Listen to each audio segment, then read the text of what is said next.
Good morning everyone, welcome back to my another video. तो आज class 9th का second chapter start करने वाला हूँ, पॉलिनोमियल्स जिसका नाम है।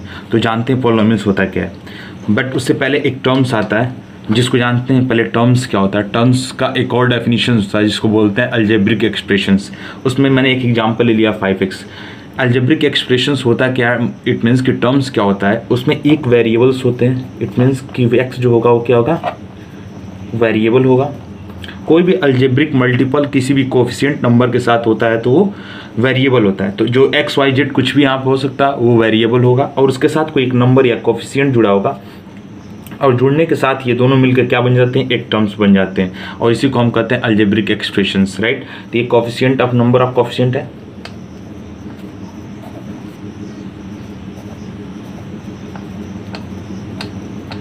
ये नंबर ऑफ कोफिशिएंट है। अब देखिए, आप नंबर्स और वेरिएबल्स का मल्टीपल को ही हम टर्म्स कहते हैं, राइट। अब थोड़ा सा और आगे चलते हैं तो हम देखते हैं पॉलिनोमियल्स क्या होती है। तो पॉलिनोमियल्स की मैंने एक डेफिनेशंस लिख रखी है। तो वो क्या होता है, it is a chain of terms. It means कि बहुत सारे टर्म्स का चैन ही पॉलिनोमियल्स होता है। जैसे कि आप ये बोलोगे, देखो एग्जाम्पल मैंने ले रखा है 3x² + 7x - 4।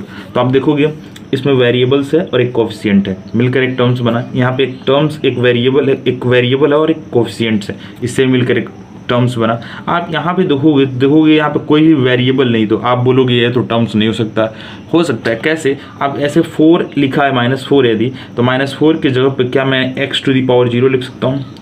यदि x⁴, इट मीन्स किसी भी नंबर या किसी भी टर्म्स के ऊपर या किसी भी वेरिएबल्स के ऊपर अगर पावर 0 है तो उसकी वैल्यू क्या हमेशा होती है, 1 होती है। तो -4 का मल्टीप्लाई यदि हम 1 में करें तो -4 ही होगी। तो क्या हम इस तरीके के एग्जांपल्स को क्या ऐसे लिख सकते हैं समझने के लिए, 3x² + 7x - 4x⁴। अब यहाँ से देखोगे तो यहाँ पे वेरिएबल भी है और कोफिशिएंट भी, मतलब नंबर ऑफ कोफिशिएंट्स भी है। तो इस तरीके से ये क्या हो गया, पॉलिनोमियल्स हो गया। अब थोड़ा सा और पॉलिनोमियल्स में आगे बढ़ते हैं तो हम ये जानते हैं कि मोनोनोमियल्स क्या होती है। मोनोनोमियल्स वो होती है जिसमें एक ही टर्म्स हो। आप देखोगे तो टर्म्स बनता किससे, एक वेरिएबल और कोफिशिएंट से मिलकर बनता है। तो एक टर्म्स है तो मोनोनोमियल्स है। यहाँ पे देखोगे 2 टर्म्स है, एक ये टर्म्स है और एक ये टर्म्स है। 7 को भी मैं ऐसे लिख सकता हूँ sin x⁴, राइट। तो क्या बाइनोमियल्स इसलिए है कि इसमें 2 टर्म्स हैं, राइट। ट्राइनोमियल्स कब होंगे, जब 3 टर्म्स होंगे, जैसे कि 3x² + 5x, एक टर्म्स ये हुआ, एक टर्म्स ये हुआ, और तीसरा टर्म्स ये हो गया, राइट।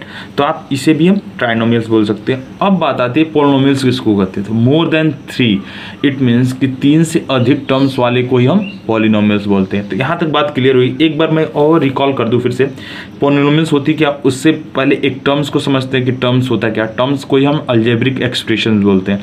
तो अलजेब्रिक एक्सप्रेशंस कैसे क्या होता है, तो उसमें एक कोफिशिएंट होता है, it means number of coefficient या कोई भी नंबर, राइट।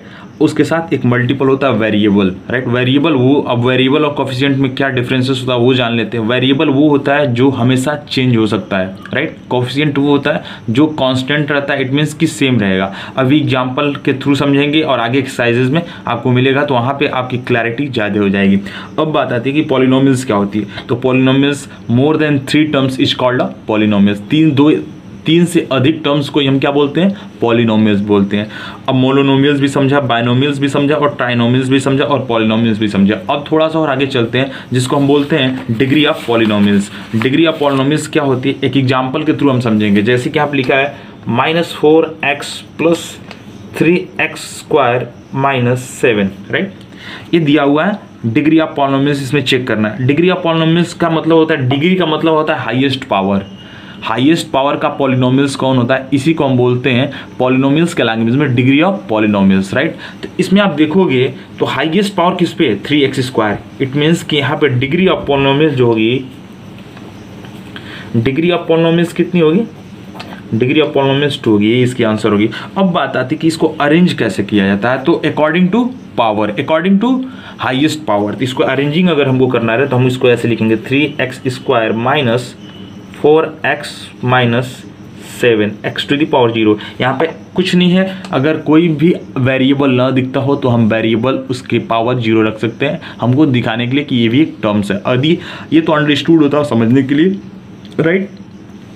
अब बात आती है कि इन डिग्री ऑफ पॉलिनोमियल्स में और भी टर्म्स होते हैं जिसको जानते हैं, थोड़ा सा और आगे चलते हैं। देखो, तो जब पावर जो हमारा 1 होगा, राइट, तो उसको हम लीनियर बोलते हैं।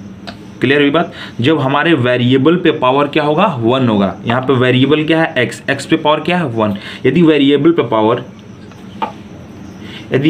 पे पावर 2 होगा तो हमारा वेरिएबल पे अगर मैक्सिमम पावर 2 है, यदि एक एक्सप्रेशन दिया हुआ है, राइट, और एक्सप्रेशन में देखेंगे वेरिएबल पर अगर मैक्सिमम पावर क्या है, 2 है, इस इस एक्सप्रेशन में वेरिएबल को देखेंगे और वेरिएबल पर मैक्सिमम पावर चेक करेंगे तो मैक्सिमम पावर क्या है, 2 है। यदि 2 है इट मीन्स कि क्वाड्रेटिक होगा।